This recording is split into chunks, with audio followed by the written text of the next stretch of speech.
Okay, and now we got to Hell's Gate by R Koontz.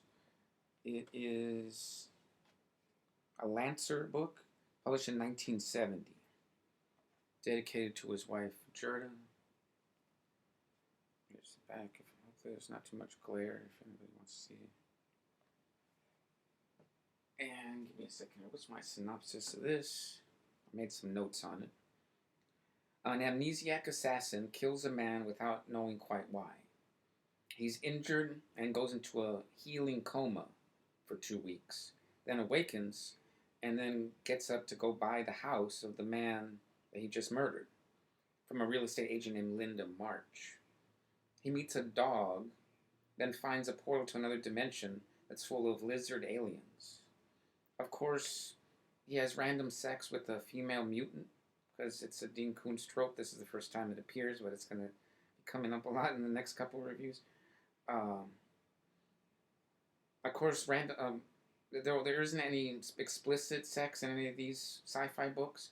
It's not surprising to me that allegedly Koontz was churning out a lot of pen name porn at this time in the late 60s, early 70s for extra money to stay afloat while he worked on better things. Now he disavows all that, but you can understand the dilemma that he was in to keep solvent if that was true.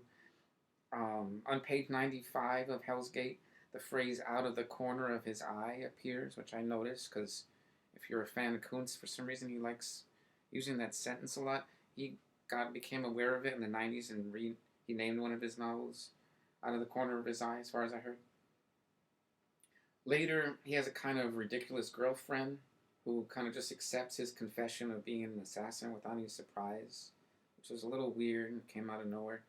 It's something else that appears in several of Dean's sci-fi is the idea of artificial wombs, which are mentioned here first on page 116, though it's just a tangent in this story. For some reason, he likes the idea of men who are created in these artificial wombs. It reminds me a lot of the Axlotl, if that's the word, tanks from Dune, the Dune series, that create the golas of like Duncan, Idaho, whatever.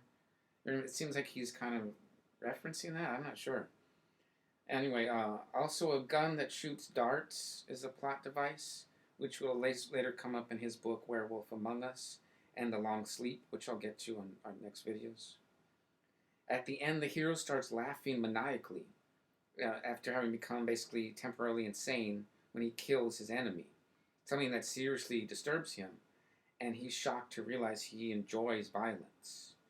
I think the same situation happens in other books, Night Chills, at the end of that, and when he kills the evil scientist, and in Dragonfly, when he kills the infiltrated government agent, which I think is an interesting theme that comes up a lot.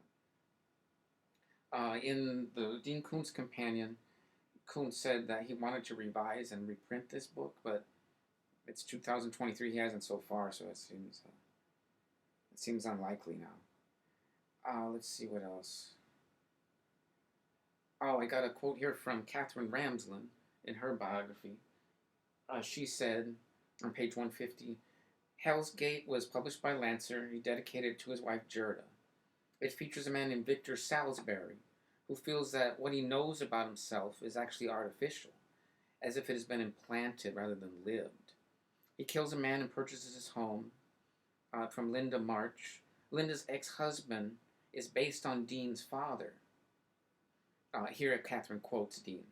He says, "There is a sort of man who can never face his own inadequacies.